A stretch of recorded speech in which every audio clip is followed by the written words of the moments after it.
On February 24th, 2017, 28-year-old Shannon Graves sat on the couch watching TV with her boyfriend in her apartment in Youngstown, Ohio. Shannon changed the channel, and right away she could see that her boyfriend, who was a man in his early 30s named Arturo Novoa, looked annoyed by what she wanted to watch, so she flipped the channel to something else. Then Shannon glanced over at Arturo, but he still looked annoyed. Shannon sighed, trying her best to keep her cool. It was not that long ago that sitting on the couch with Arturo would have made for a relaxing evening at home.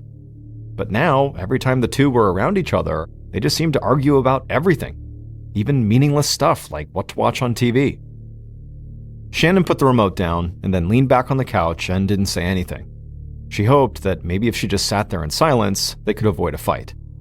But in reality, Shannon knew that this TV show she chose, or whatever little thing they ended up arguing about next, was actually just a symptom of a much bigger problem. Her and Arturo's relationship was clearly falling apart. The two of them met almost a year earlier at the club where Shannon had been working nights as a dancer while she went to classes during the day to earn her cosmetology degree. And despite their obvious differences, at first they had gotten along great. Shannon was outgoing and always seemed to be on the move, while Arturo was quiet and more reserved. But they thought their differences actually complemented each other really well. So, after dating for only a few months, Shannon and Arturo moved into an apartment together. And that's when things started to go bad. It was like right away, they just both stopped trusting each other. Arturo accused Shannon of still being into her ex-boyfriend, a guy she'd actually been living with before she met Arturo, and Shannon was convinced that Arturo had a thing for this woman who was always hanging around him when he would come to see Shannon at the club. But whether or not those things were true, Shannon knew her issues with the relationship ran deeper than just thinking Arturo might like some other girl. Shannon had always been someone who loved change. She just never wanted to feel stuck. And so to avoid that feeling, she would often do things like dye her long black hair green and blue, or she'd take much bigger steps like she would occasionally just leave town for weeks at a time to go on an adventure by herself without telling anyone where she was. But living with Arturo had definitely made Shannon feel stuck. And over the last few months, that feeling had really worn her down. Back in the apartment, Shannon eventually just stood up from the couch and began to walk out of the room. But as she did, Arturo snapped at her for some reason, and then before long, the two of them were just yelling at each other. And the argument escalated, even though neither of them really knew what they were even fighting about. Until finally, Arturo said, maybe he should just leave for good. And then he stormed out. Shannon stood there in her apartment for a minute, trying to catch her breath and calm down. She was mad, but she also couldn't help but feel this sense of relief. If Arturo was gone, like really gone, she could now do anything she wanted. She could make a change. She could go someplace new. A few months earlier, Shannon had finally earned her cosmetology degree. She had worked really hard for it, and she was proud of herself. Some people had been surprised because they thought getting a degree sort of went against Shannon's need for constant change, but Shannon saw things differently. Her degree could open doors and give her a chance to work as a cosmetologist in different cities. Or maybe she could even become a highly sought-after makeup artist who would get to travel all over the world. But Arturo had never really supported her dreams, so she had kind of given up on them. Now, she could start putting her degree and her talents to work, and she would not have to do that in Youngstown, Ohio. And just thinking about the possibilities for the future got her really excited. Shannon walked to the bathroom, got undressed, and turned on the shower. In her mind, she would wash off all the bad stuff that had happened recently, and it would be like the first small step towards a fresh start.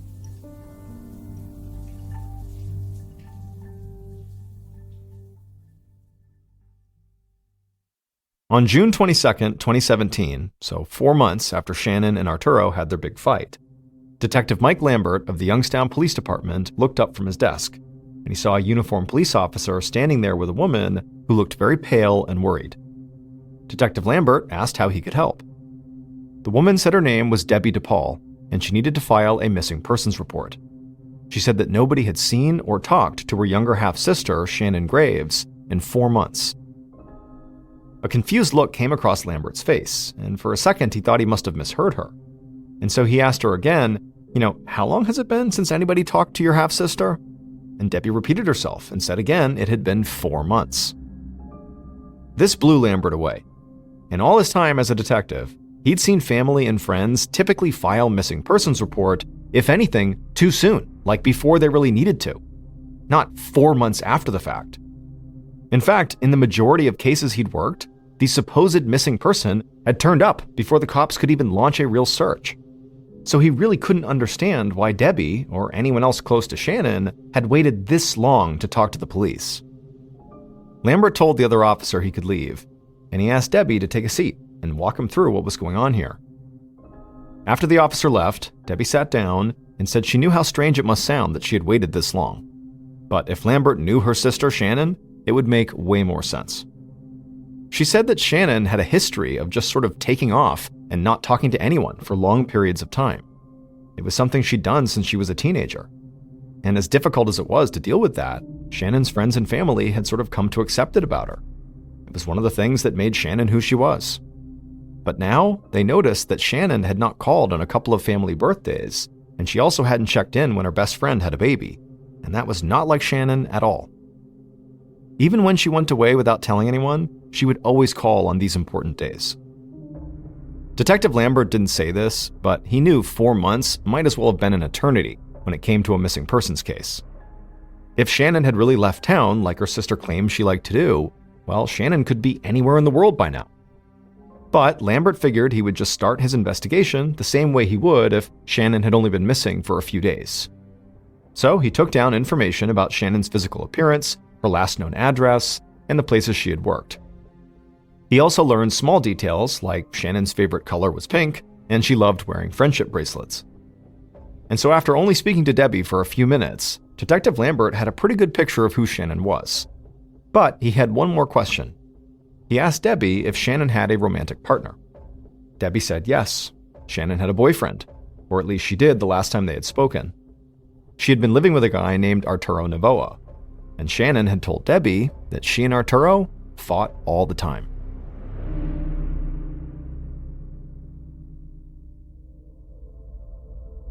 The following day, Detective Lambert sat down with Arturo in a small interview room at the station. Lambert had looked into Arturo the night before. He knew Arturo had a couple of minor run-ins with the police, but nothing big, and he had no record of violent crimes or anything like that. So Lambert really just hoped that Arturo knew where Shannon was, or at least had heard from her over the past 4 months, and also, if he hadn't, he hoped to get a good idea of what Arturo and Shannon's relationship had been like. But when Lambert asked Arturo when he'd last seen or talked to Shannon, Arturo seemed surprised by the question. He said he'd already told all this to Shannon's family when they'd called him like a month or so earlier. He said he and Shannon had broken up back in February. He admitted that things ended pretty badly, so they had not spoken to each other since. The last he'd heard, Shannon was living with some guy in Cleveland, which was over an hour away from Youngstown. Arturo didn't know the name of the man that Shannon was supposedly living with, so he really couldn't provide much more color than he already had. And so Lambert wrapped up their conversation soon after that, and then he reached out to Shannon's sister, Debbie, to see if she knew of any men other than Arturo that Shannon could possibly be with. Debbie said before Shannon had started dating Arturo, she'd been in a serious relationship with a man named John Scarata. Just hearing that name shocked Lambert, and it caused him to immediately begin planning his next move, because he knew John Scarata all too well. John had a substantial criminal history. In fact, he had done time in prison on drug charges, and Lambert knew that John had gotten out of prison right around the last time anyone had seen Shannon. After speaking to Debbie, Detective Lambert got to work right away tracking down John, and it would turn out he was not in Cleveland. He was in Youngstown, trying to get his life together after getting out of prison. The following day, when John Scarata walked into the interview room at the station, he greeted Detective Lambert like they were old friends. And when the detective brought up Shannon, John didn't seem surprised at all. He said he'd learned Shannon had disappeared not long after he'd gotten out of prison. So Lambert asked if he was worried about her. And John, in response to this, did something that Lambert did not see coming at all. John leaned forward in his chair and said yes, he was really worried. In fact, he was so worried, he'd started his own investigation. Lambert was so caught off guard by this that he didn't really know how to react. What did John mean he was doing his own investigation? But just then, John grabbed his phone out of his pocket, pulled up his photos, and showed them to Lambert. And Lambert saw multiple pictures of different cars that had been parked right outside of Shannon's apartment over the past few months. John had staked out the place, looking for Shannon or for anything or anyone that seemed out of the ordinary. Lambert felt a little conflicted. He believed if something bad had happened to Shannon, John had to be a major suspect here. But he couldn't deny that he did want to track down all of these cars John had photographed at Shannon's apartment. So ultimately, Lambert did get the license plate numbers of all the cars, and he told John to stop staking out Shannon's place and to just let the police do their jobs. John said he totally understood. He just wanted to find Shannon and make sure she was okay.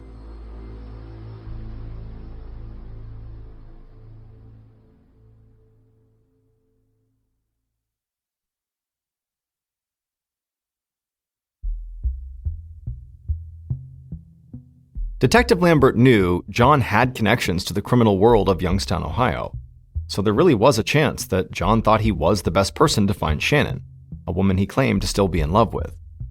But there was also a chance that John was just trying to send the police on some kind of wild goose chase to keep them off of his trail, because maybe he had something to do with what happened to Shannon. So, in the days following their meeting, Lambert and his team tried to get a clear picture of everywhere John had been since he'd gotten out of prison, and if he'd had any communication with Shannon near the time she'd supposedly disappeared. Police also questioned Shannon's friends, her family, and her coworkers at the nightclub, and they also followed up on all those cars John had photographed. But for Shannon's half-sister Debbie, the police were not moving fast enough. She now believed that she and her family had waited way too long to get the cops involved, and so she felt like she had to do something to make up for that. So, in late June, about a week after she had filed the missing persons report, Debbie knocked on the door of a house in Youngstown that looked pretty much like all the other houses around it, except for the sign in the window that advertised psychic readings. A woman with a soft smile opened the door and led Debbie down a hallway to a small dark room. The woman told Debbie she was a psychic medium, which meant she claimed to be able to communicate with spirits or the deceased, and then was able to relay their messages to the living. Debbie sat down at a table with the medium and described Shannon and talked about how she'd been missing for months. The medium closed her eyes and listened carefully, and after a moment, she told Debbie she could see something: a bridge. Now, this medium didn't know exactly which bridge this was, but she was sure it was not far away from here. And somehow, this bridge had to be connected to Shannon's disappearance. Debbie left the medium's house and immediately called a friend of hers and told her what the medium had said. And both women decided it was clear what they had to do next. They would have to search every bridge in Youngstown, Ohio. And so for the next couple of weeks, Debbie and her friend went around town visiting every bridge they could find. And it started to feel like a waste of time. That is, until one afternoon when Debbie and her friend approached a small bridge that neither of them had driven on before. As they stepped out of the car, they saw something laying on the ground near the base of one of the bridge's girders. When Debbie walked over to it and knelt down to get a better look, she almost started crying. Because there, laying on the ground, were saw blades, a rope, and a pink sock. Debbie and her friend took pictures of the objects and then drove straight to the police station. Debbie told Detective Lambert about the medium's vision and showed him the photos of what they'd found at the bridge. Lambert had learned from Debbie when they first met that Shannon's favorite color was pink, and that she loved wearing pink clothes. He couldn't just ignore saw blades and a rope being found out in the middle of nowhere next to a pink sock. So, the detective told Debbie that he and his team would look into it right away. But as Lambert headed out to this bridge, he started to feel like this case was getting away from him. He was already dealing with the missing woman's ex-boyfriend conducting his own investigation, and now he was following up on a lead that apparently came from a psychic medium. And Lambert still had no idea what had happened to Shannon. She really could just be in Cleveland or anywhere else, purposefully avoiding her friends and family. Or she could be the victim of a horrible crime. One way or the other, Lambert needed some piece of concrete evidence to point him in the right direction. And while he didn't want to rule anything out, he doubted that that piece of evidence was going to come from a psychic vision.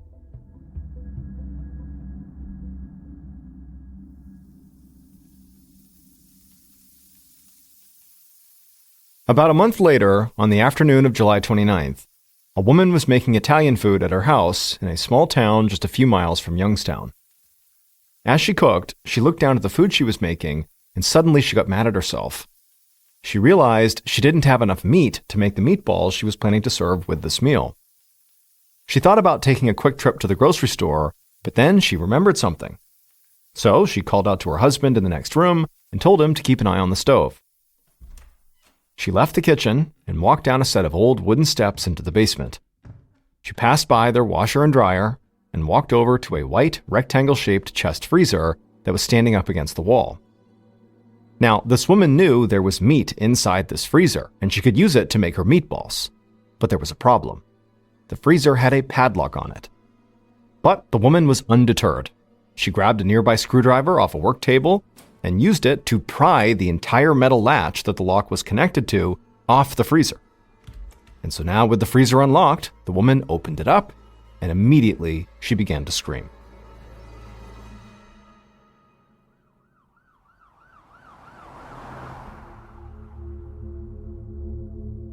At about 5:30 that afternoon, 2 hours after that woman had looked inside the freezer, crime scene investigator Tony Marzullo walked down the stairs into the married couple's basement. Marzullo worked out of Youngstown, but he helped in the surrounding smaller towns when he was needed.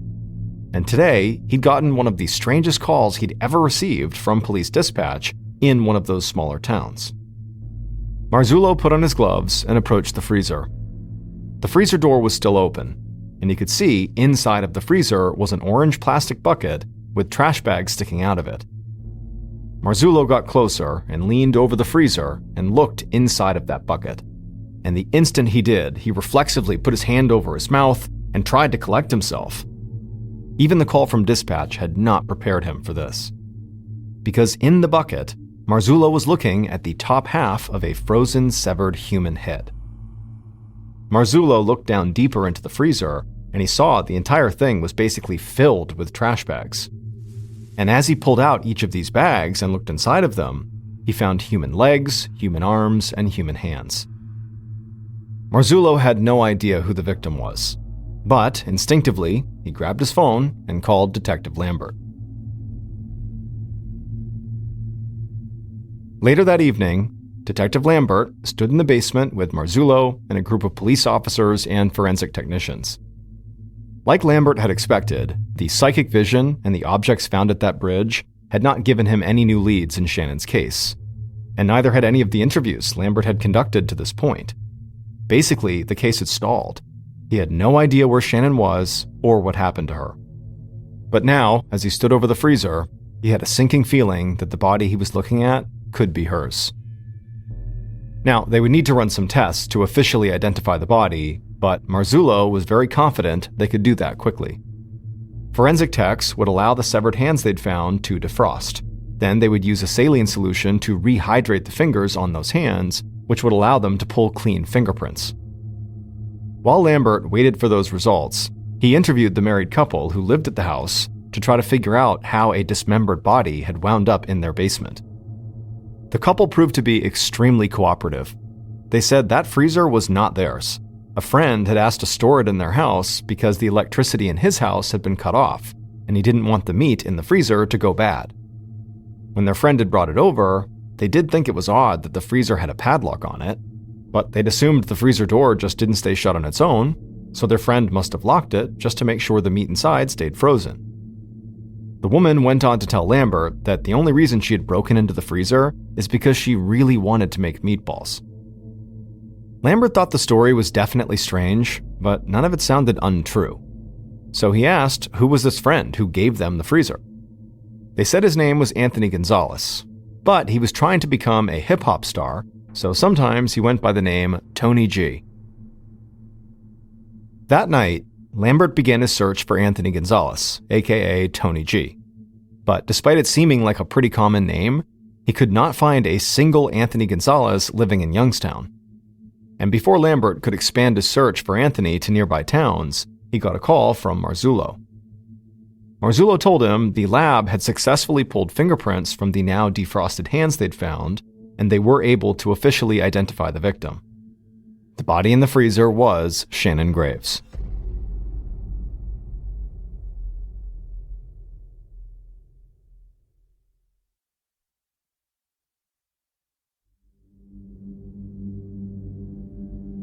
Now that police had finally found Shannon's body, and this had become a homicide investigation, news of the grisly discovery in the basement spread across Youngstown. And in the days following the discovery, Detective Lambert got an unexpected visitor at the station. Shannon's ex-boyfriend, John, had returned. John had heard about Shannon's body, and he admitted right off the bat to Detective Lambert that despite what he'd promised him, he said he had not actually given up his own investigation into Shannon's case. And in fact, now he had discovered something huge. John heard from a friend of his about a house party that had taken place a few months earlier. And at this house party, a man named Andrew Herman had been burning some of Shannon's stuff in a huge bonfire. With help from John, Detective Lambert and several other investigators found their way to the house where this party had taken place. And as soon as they got out of their cars, they could see the remnants of a bonfire in the front yard. There was a big pit filled with ashes and big pieces of wood around it that looked like they'd been used for seating. Lambert and a crime scene investigator walked across the dying grass in the front yard. They put on their gloves and began sifting through the large pile of ashes. And they found what looked like charred clothing and some burned pieces of plastic. But to their utter shock, it looked like one object had survived the fire and remained almost perfectly preserved. And as Lambert bent down and pulled this object out of the ashes, he almost couldn't believe it. Because of all the possible things he could have found, this was like the perfect clue. The object was a friendship bracelet with small plastic beads strung on it that spelled out Shannon. There was no doubt that John had been right. Somebody had been burning Shannon's things. Investigators headed back to the station with this new piece of evidence, and Lambert set up a meeting with Andrew Herman, the man John said had been burning Shannon's things. But John warned Lambert to watch out, because Andrew was a total psychopath. A guy who was into black magic and who worshipped the serial killer cannibal Jeffrey Dahmer. On August 7th, 2017, so about a week and a half after the discovery of Shannon's body, Detective Lambert led Andrew into an interview room. And Lambert had to admit that Andrew was not anything like what he'd expected. Andrew wore a well-fitted suit and tie, and his hair was short and neatly combed. He looked way more like a guy who worked at a bank than somebody who was into black magic and serial killers. But Lambert knew the way this guy was dressing didn't prove anything, one way or another. Detective Lambert told Andrew right away that they had gone to the site of the house party and discovered a friendship bracelet inside of a fire pit that they were sure belonged to Shannon Graves, and that they'd heard Andrew was the one trying to burn it. Andrew nodded and said, yep, the bracelet was Shannon's, and he was trying to burn it. And he also admitted that he and a couple other people had also burned some of Shannon's other things at that party. Lambert just looked at him and said it seemed very suspicious that they had burned the belongings of a woman who'd recently been found brutally murdered. But Andrew did not flinch. In a perfectly calm voice, he said they had burned the stuff as a favor for a friend, Anthony Gonzalez. Now, Detective Lambert did not react to what he was hearing, but inside, after hearing that name, he felt like he was about to lock up this investigation. Because he was now able to connect Anthony, aka Tony G, the man who'd brought the freezer to the married couple's basement, directly to the bonfire that had been used to get rid of Shannon's personal belongings. So Lambert asked why his friend, Anthony, had wanted to burn Shannon's stuff in the first place. Andrew sat there in silence for a minute, and then he began to speak. And when he did, without ever losing his cool, he told a story that was even gorier and more disturbing than any story Detective Lambert had ever heard in his life. And by the time Andrew stopped telling this story, Lambert knew exactly what had happened to Shannon Graves.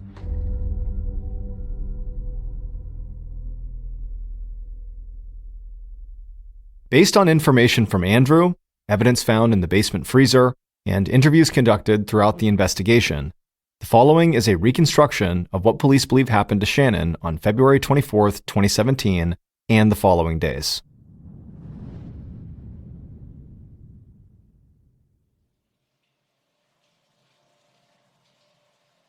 The killer walked through Shannon's apartment, breathing heavily and clutching a hammer in their hand. They could hear the shower running, so they headed for the bathroom. Once there, they opened the door and stepped inside. Shannon shouted something and pulled back the shower curtain, but before she could even figure out what was happening, the killer raised the hammer and slammed it into the top of her head. Shannon's body collapsed in the shower, and blood began to run into the drain. As for the killer, they continued to swing the hammer over and over again into Shannon's head.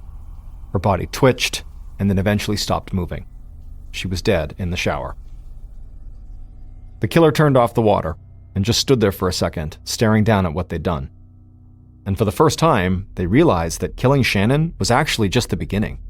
Now they had to get rid of her body. The killer rushed to the kitchen, found trash bags, and came right back.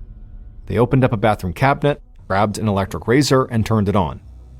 Then they leaned into the shower and shaved Shannon's head, believing this would help disguise her identity. When they were finished, the killer put the razor back, opened one of the trash bags, and awkwardly pulled Shannon's body out of the shower onto the bathroom floor. They tried to stuff Shannon into the trash bag, but quickly realized that was never going to work. So they tried to wrap the trash bag around her, but that failed too. The bag just wasn't big enough. The killer started to panic. They knew they had not thought this through. So they grabbed their phone and called their girlfriend. A few minutes later, there was a knock at the door. The killer opened it and quickly led their girlfriend into the bathroom and showed her Shannon's body. The girlfriend did her best to stay calm. She said after dark, they could move Shannon's body to her place and figure out what to do with it from there. So the killer and their girlfriend spent a couple of hours in Shannon's apartment just kind of waiting around with Shannon's dead body only a few feet away. Not long after sunset, the killer and the girlfriend grabbed Shannon's clothes off the bathroom floor, they took her purse, and then did their best to wrap Shannon's body up in trash bags. Then they carried her body and her belongings out into the darkness and put everything into the trunk of the girlfriend's car. They drove to the girlfriend's house and brought Shannon's body inside and laid it in the bathtub. Then the killer called the one friend they thought could help.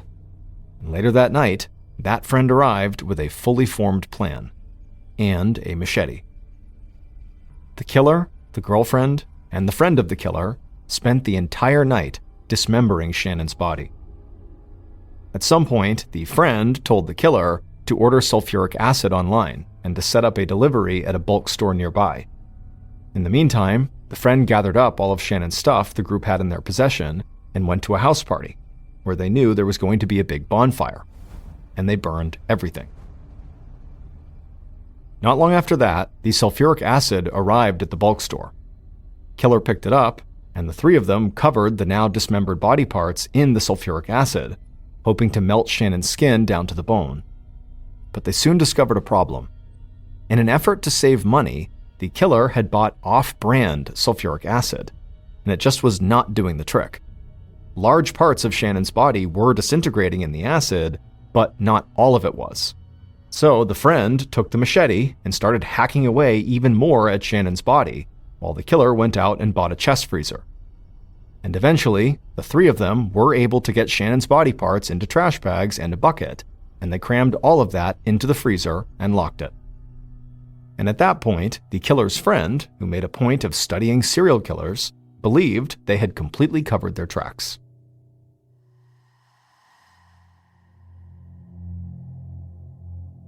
Andrew Herman, the man who supposedly worshipped Jeffrey Dahmer, oversaw the disposal of Shannon's body and her belongings.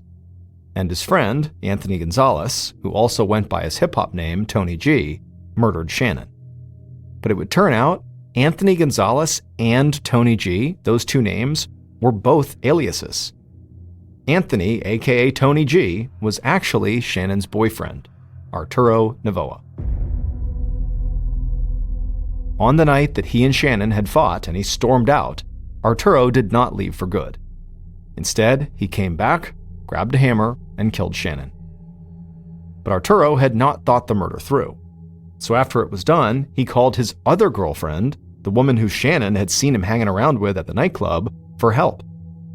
This girlfriend, who knew Arturo by his alias, Anthony Gonzalez, was very devoted to him, and was willing to do whatever it took to protect him, which is why she was willing to help dispose of Shannon's body. Police had considered Arturo a suspect, and when they interviewed him after the missing persons report was filed, Arturo worried they would start closing in. So he had taken the freezer with Shannon's body in it to the house of a married couple he knew. He told them he had no electricity at his place and asked them to store the freezer so the meat wouldn't go bad, and they agreed. After the discovery of Shannon's body in their basement, police had begun to look for Anthony Gonzalez, which the married couple believed was their friend's real name who owned the freezer. But it was when the couple showed the police a picture of Anthony that the police knew they were onto something, because they could tell the photo was not of Anthony. The photo was of Arturo.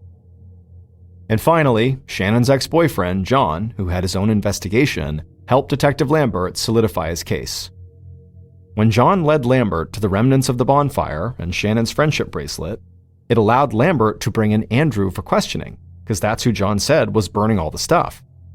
And Andrew, when he was interviewed, just told Detective Lambert all about the horrors that had taken place from the moment Arturo killed Shannon until the moment the freezer ended up in the married couple's basement. Arturo was ultimately sentenced to 48 years to life in prison.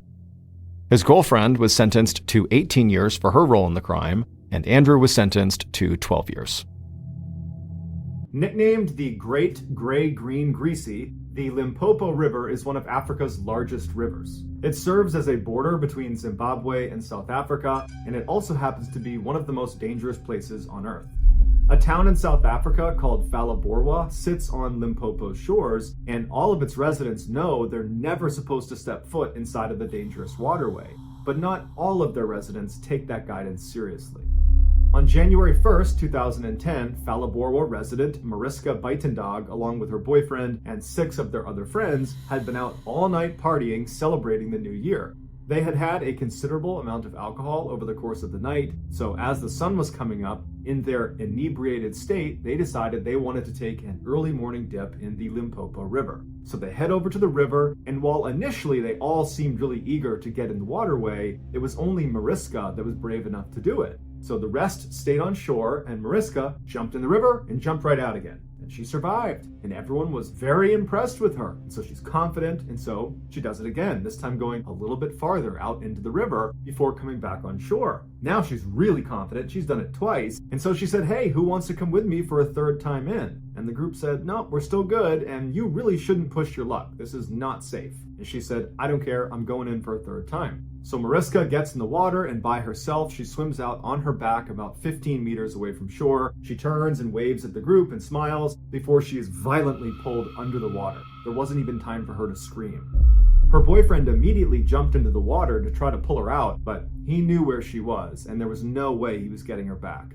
The other nickname for the Limpopo River is Crocodile River, and Mariska, unfortunately, had fell victim to one of its apex predators. But it's not just drunk partygoers that fall victim to these crocodiles. Unfortunately for the residents of Zimbabwe, because of the extreme hardships they have to face, many of them have been forced to flee the country and cross over the Limpopo River to try to gain entry into South Africa, and many of them will die trying. On April 11th, 2014, Zimbabwean and South African police discovered this crocodile-infested cave right near where Zimbabwean residents will try to cross over the Limpopo River, and inside of this cave were the remains of 15 people that presumably tried to cross over and were caught by crocodiles. The discovery of this cave and the 15 people who lost their lives inside of it, while tragic and certainly gruesome, it only represents a fraction of the total number of people who have died trying to cross this river. The next story, which is our number 2 story on today's list, is called No Way Out.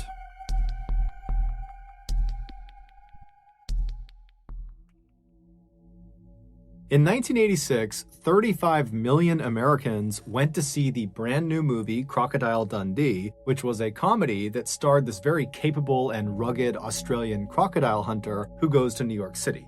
One of the 35 million Americans who saw this film was a 24-year-old model from Virginia named Ginger Meadows. And after seeing this film, Ginger felt inspired to actually go to Australia to see it for herself because it looked so amazing in this movie. So a couple of months later, in March of 1987, Ginger, by herself, hops on a plane and flies to Perth, which is a major city in Western Australia. And her plan was she would land in Australia and then work odd jobs to make a little bit of cash, and then use that cash to fund her travels all over the country. And then at some point, after she was tired of doing that, she would head back to the United States. So she lands in Perth, and immediately she sees her first opportunity to make some money.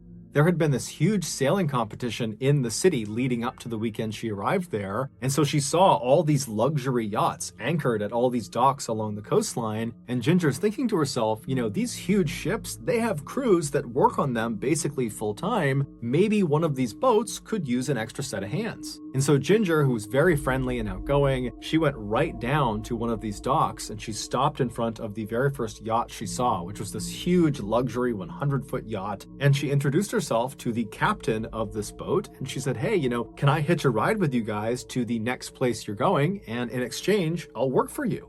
And as it happened, the captain was actually looking for another crew member to assist their chef. And so he said, okay, well, can you cook? And Ginger said, yeah, I'm a great cook. And he said, okay, well, you're hired. You can be the chef's assistant. And so Ginger, she climbs on board and she meets the rest of the 5 other crew members, including the chef who she'd be working with. And the chef's name was Jane, and those two would become very close. And then shortly after Ginger had come aboard, the captain cast off their lines and they headed out to sea.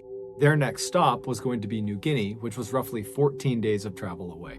After about a week at sea, the captain realized they were dangerously low on fresh water, and so he decided to take a detour and turn east and head inland along this river system that would bring them to this large freshwater pool, which he also knew had this huge waterfall that dumped down into it. And so he figured they could go right underneath this waterfall and fill up their jugs with all this fresh water and then head back out and they'd be good.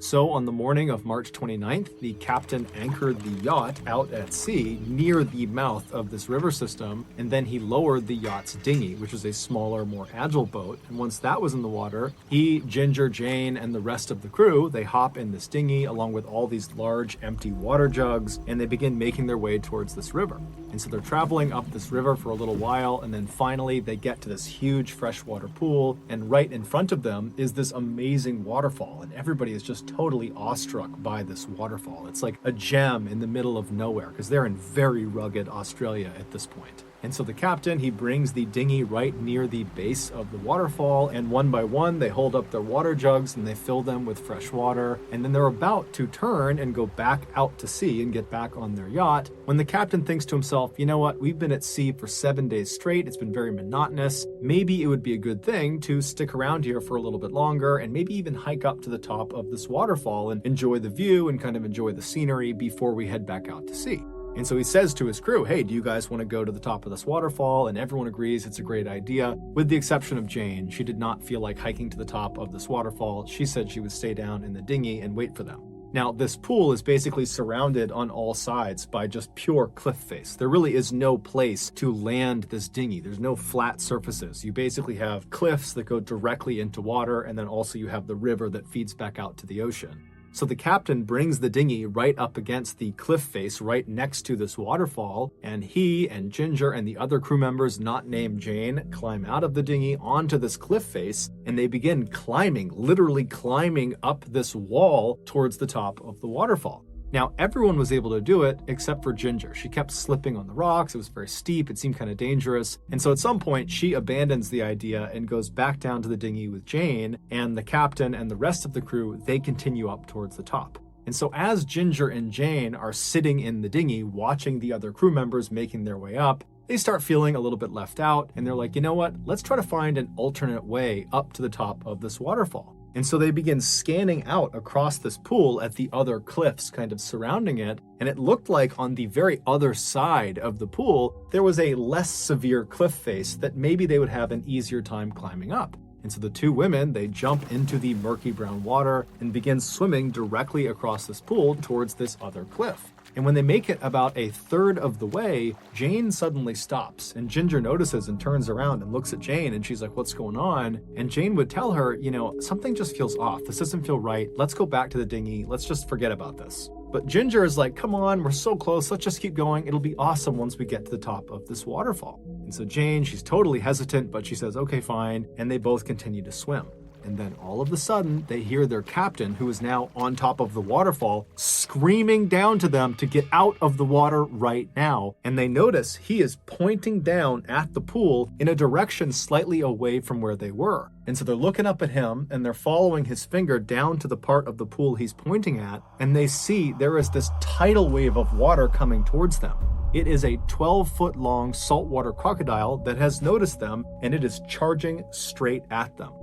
Now, Jane and Ginger knew they were too far away from the dinghy to be able to swim to it before this crocodile was going to reach them, and so their next best choice was just to turn and swim towards the nearest cliff face, because again, there is no place to get out of the water. There's only cliffs. And so they swim towards this cliff face, which is right on the edge of the bottom of the waterfall, and so water is landing on them, and they reach the cliff face, and they're trying to climb up and pull themselves out of the water, but there's nowhere to grab onto. It's all totally slick, there's no good handholds, and so all they have is this little ledge that is in the water that they're standing on, but they're still halfway into the water. And so after they struggle for a minute trying to pull themselves out of the water and they realize they can't do it, they both just turn around and they lock arms and they look out through the water that's falling down in front of them into the pool, and they see this crocodile has followed them and it is now stopped right on the other side of the water that's falling down, and it's just staring at them with its mouth wide open.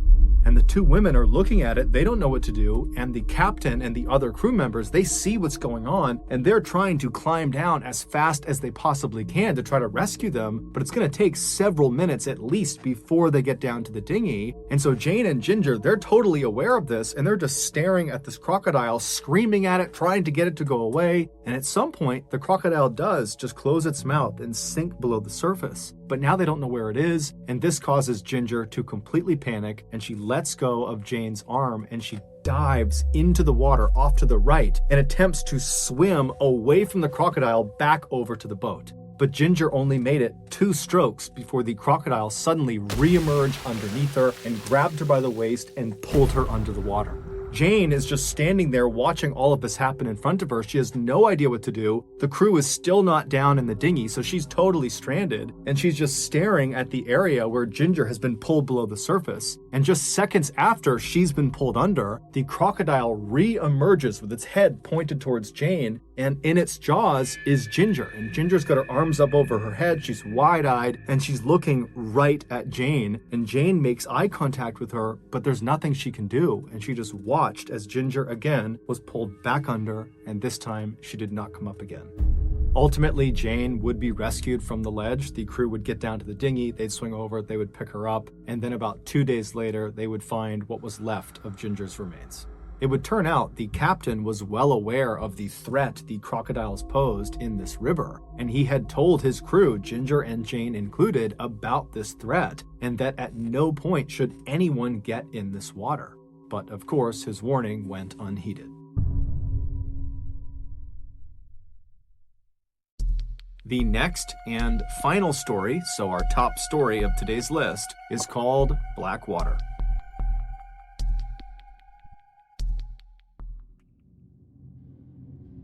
At 11:40 a.m. on December 21st, 2003, 3 young men who were longtime childhood friends hopped in a truck and began traveling south. They were 22-year-old Brett Mann and 19-year-olds Sean Blowers and Ashley McGuff. They lived in a coastal city called Darwin, which is actually the capital of the Northern Territory in Australia. The Northern Territory, also known as the Top End, is located in the central north of the continent. It is 6 times larger than the UK, but has 280 times less people living in it. Specifically, the UK is home to roughly 70 million people, whereas the Top End is home to only 250,000 people, and half of them live in Darwin. There are many reasons why the Top End is so underpopulated, ranging from politics to poor infrastructure, but the most obvious reason that so few people choose to live in this part of Australia is because it is wildly rugged and dangerous. It is scorchingly hot year-round, and the weather in general is just unbelievably unpredictable and violent. And, as the old saying goes, all the animals there are trying to kill you and each other. But Brett, Sean, and Ashley had grown up in Darwin, and so they were accustomed to the hazards of living in the top end, and so they weren't really concerned about them. What they were concerned with was finding things to do and not getting bored in the city. That particular day, in order to ward off boredom, the trio had decided they would head out to a salt flat that was located about 50 miles to the southwest of Darwin. It was this wide open plain that they could just race around on their quad bikes on. And so they loaded these quad bikes into their trailer, attached it to their truck, they hopped in their truck, and at 11:40 a.m., they started heading south out of Darwin. The first road they were on was this fairly desolate dirt road that wound around through the wilderness, and it passed by the iconic eucalyptus trees that are very well known in Australia. It passed by palm trees and giant termite mounds. And after driving on this dirt road for about 30 minutes, the trio passed by the Tumbling Waters Holiday Park, which is a vacation resort for adventurous families. And then beyond this park, there really was no more civilization. They were headed right into the outback of Australia. And so this was kind of like the last mark of civilization. And so the trio, they drive for another 30 minutes past the park. And at some point, all of the trees on either side of the road start getting more and more dense until they begin kind of encroaching over the road, as if it looks like you're driving directly through the heart of a jungle. And they would have recognized this change in scenery as meaning they were nearing the Finnis River, which was off to their right beyond all of the trees. So they couldn't see it, but they knew they were close. And the Finnis River was not a huge waterway. It was a 30-mile stretch that ran east to west through the top end. And what it was known for was being very brackish and dark. You could not see into this water more than maybe an inch or two, so it almost appeared black. And so the trio continued driving along through this kind of jungle atmosphere until the left side of the road began to thin out again, and then it eventually revealed the salt flats up to their left. And so at that point, the trio pulled off on the right side of the road where the vegetation was still very thick. And then the trio hopped out of the truck, they went around to their trailer, they dropped the gate, and one by one they pulled their quad bikes off, and then each of them hopped on and drove out onto the flats. That day, the flats were actually very muddy because it had recently rained really, really heavy in that area. And so the trio spent just as much time racing each other on the flats as they did trying to drive close to each other and spray mud on each other. And so for hours, they were out there having a great time. And then at 4:30 p.m., they decided it was time to call it a day. And so they drove back over to the truck. They drove their quad bikes up onto the trailer. They locked it. And then they were about to get into the truck to head back home when one of them suggested, hey, let's head down to the water and rinse our clothes off and get all this mud off of us. Now, you need to understand, in the top end, the place you want to spend the least amount of time in is the water. People in the top end assume that in any natural water body that is not clearly designated as a swimming area has at least one animal lurking in it that will kill you. This is a literal precaution people in the top end take. And so this section of the Finnis River that these three friends were thinking about going and jumping into and washing off inside of, this was not a clearly designated swimming area, and so it should be avoided. But you need to remember, these three guys, they grew up in the top end. They were used to living in this kind of wild area, and they'd also come to the salt flats so many times over the years, and they had jumped into the Finnis River before to wash off and go swimming, and nothing had ever happened. And so really, the idea that the Finnis River could be dangerous to them, it didn't really cross their mind. They felt like, you know what, we've been there, done that, nothing's gonna happen to us. And so they left the truck and walked away from the salt flats into this mangrove forest that's only a couple of feet off the road and began walking towards this river. Normally, the trip from the road through the forest to the river bank, basically where the forest ended and you reach the river, it would take about 10 minutes. But after walking in this mangrove for maybe a minute, they were already standing in river water. It was only a couple of inches of this water, but it signaled to the guys that clearly the river is very swollen from all of the recent rains, enough so that it overflowed beyond its natural boundaries and it's flooded the mangrove forest. But the three guys, they look at each other and think, meh, what's the big deal? I'm sure we'll be fine. And so the guys continued moving on, but as the mangroves began to thin out, they began to slow down dramatically. but because the riverbanks on the edges of the Finnis River were very, very steep. If you were standing on dry land, if there was no flooding, and you were right on the edge of the Finnis River, if you took even 1 or 2 steps into the river, you would slip down under the water and the water would be over your head.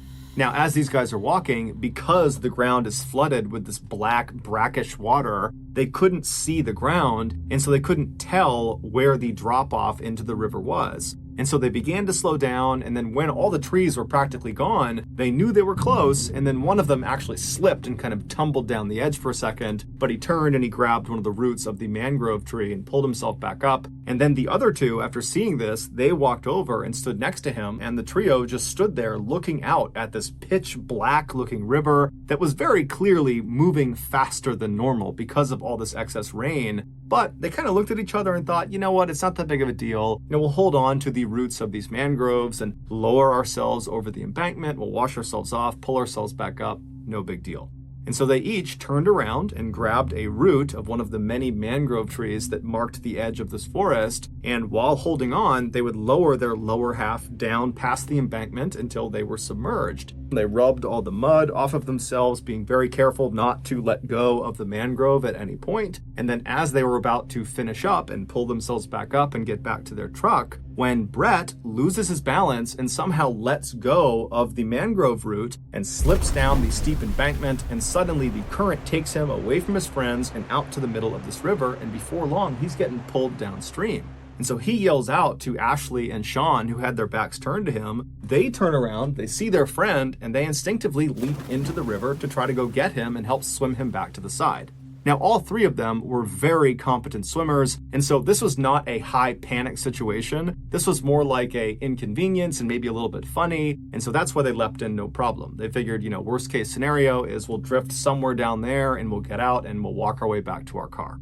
But as soon as Sean and Ashley were free floating in this river, they felt how strong this current was, and it was way stronger than they were anticipating. And so they actually started to get a little bit worried, and they looked up ahead of them, and Brett, who had been in the water for, 10 or 15 seconds before they leapt in, he had already moved way farther downstream than them. And so they decided, you know what, we have to get out, but we need to get to Brett first. We all need to get out at the same place.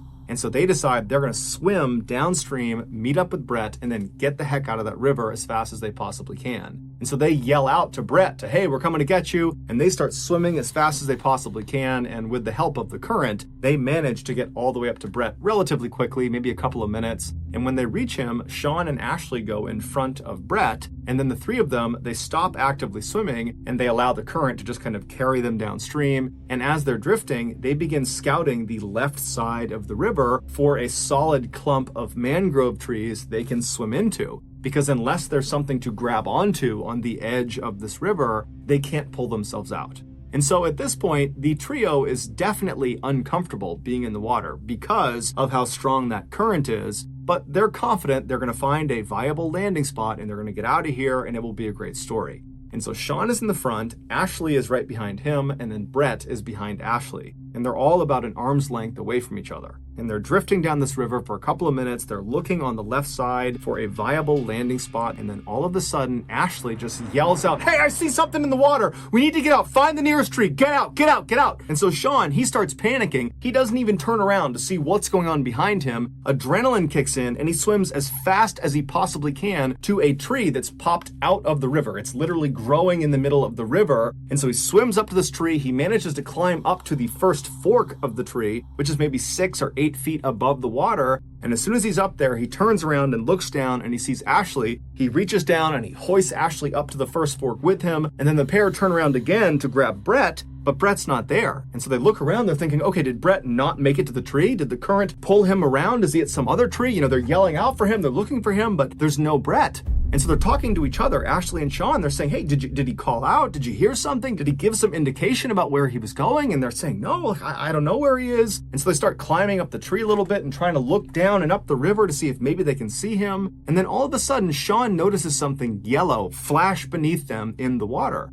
And so he looks straight down and he sees this yellow thing down there. So he nudges Ashley and he says, look. And so Ashley looks down, and as they're looking, they're about 10 feet off the water at this point. They see this yellow thing start rising up to the surface. Now, the water is so dark they really can't tell what anything is unless it is at the surface. And so they're watching this yellow thing, and suddenly it comes out of the water, and they see it's Brett.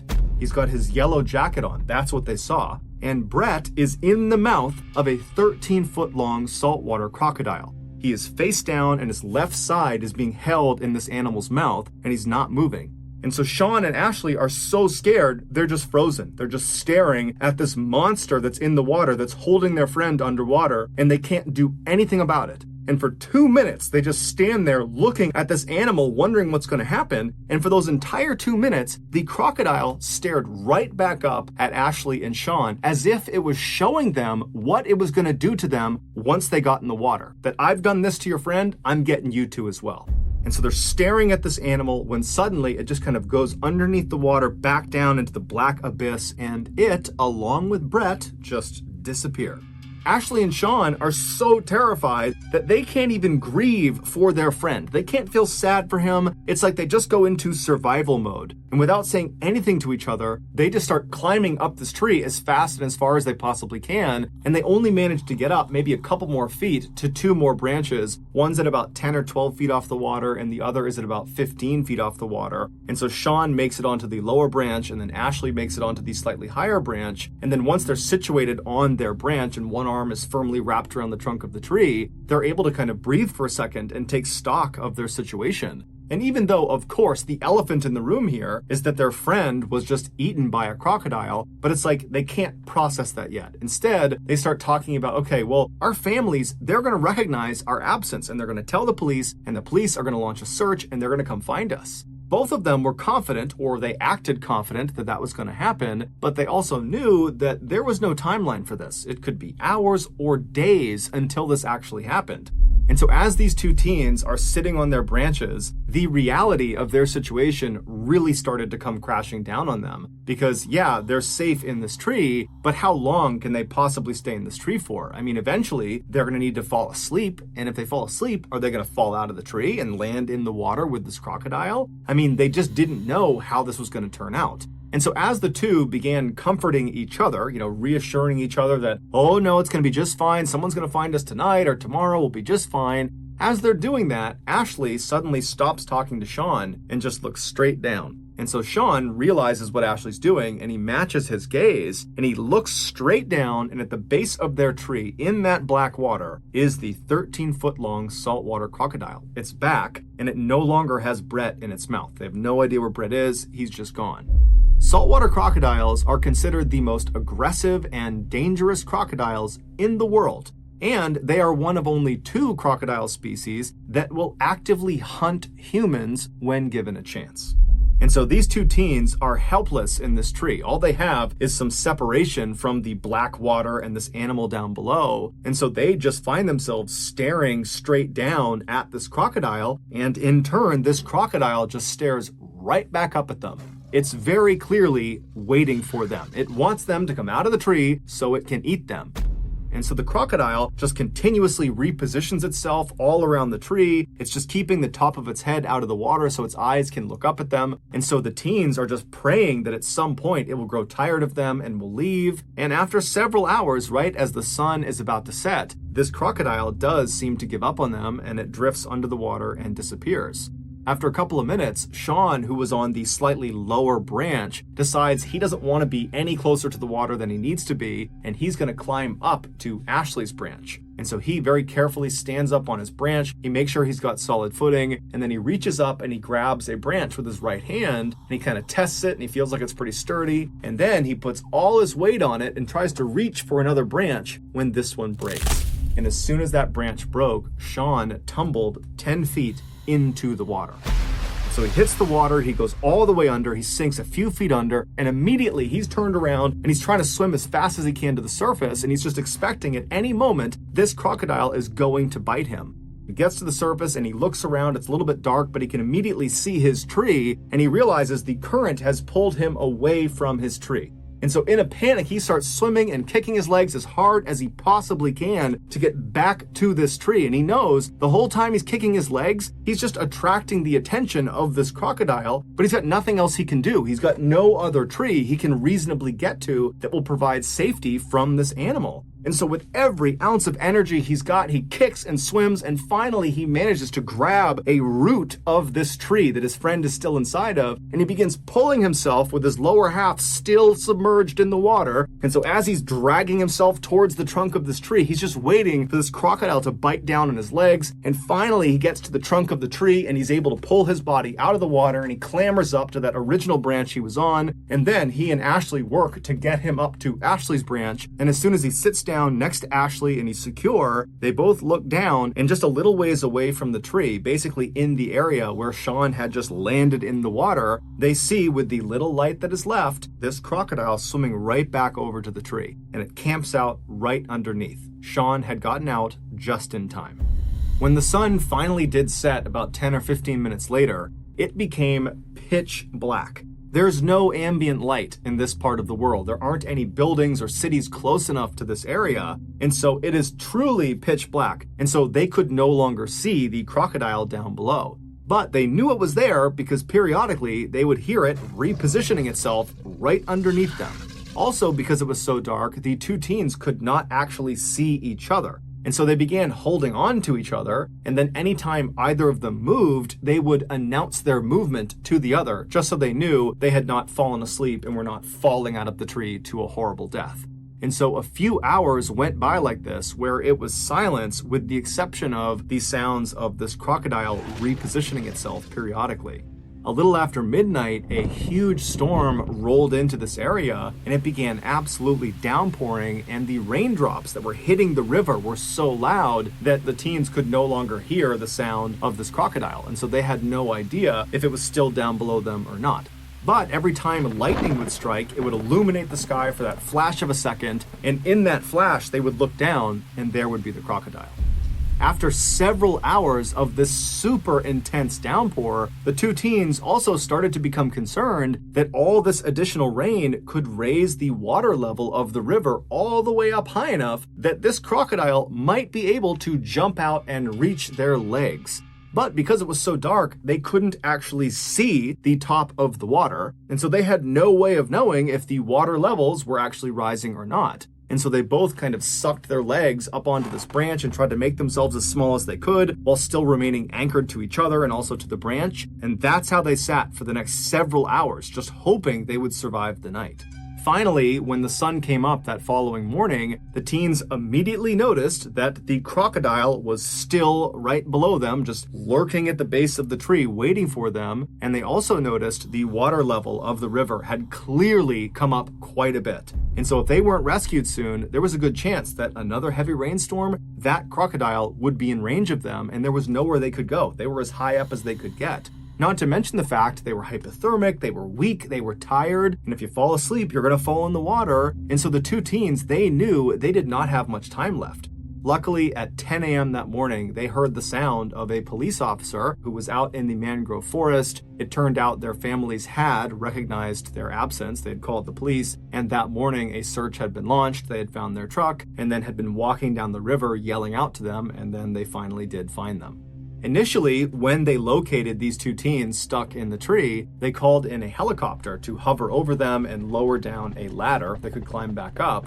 But when the helicopter got close to this tree, the rotor wash from the spinning blades, it practically blew the boys out of the tree, and this crocodile was still in the water. The rescuers could see it, the boys could still see it, and so there was this fear that the helicopter would literally send them into the water to their death. And so they had to abandon the helicopter approach. However, the blades of that helicopter did ultimately scare this crocodile, and the crocodile swam away. And so as soon as the helicopter was off station, they had a boat come in, and the boat got right underneath the two boys. They jumped down into it, and they were brought to safety. The two boys were brought to a hospital where doctors determined they were physically okay, but both of them were severely traumatized from what they had just been through. As for Brett, despite an exhaustive search of that river, they never found his body or any of his clothing or any belongings he had on him, and they never found the crocodile that killed him.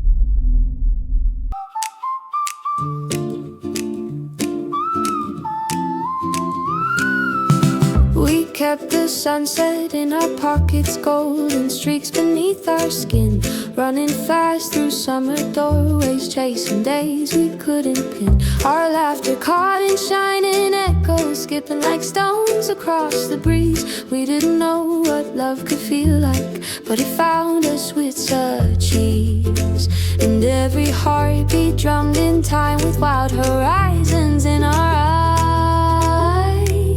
Oh, oh, oh, oh, we were burning bright as the sky, learning how to paint fire on the wind.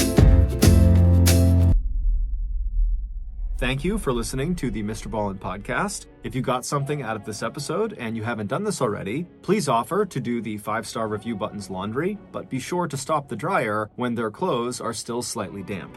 Also, please subscribe to the Mr. Ballin podcast on Spotify, Apple Podcasts, Amazon, Google, and anywhere else you get your podcasts. This podcast airs every Monday and Thursday morning, but in the meantime, you can always watch one of the hundreds of stories I have posted on my YouTube channel, which is just called Mr. Ballin. If you want to get in touch with me, please follow me on any major social media platform and then send me a direct message. My username is just @MrBallin, and I really do read the majority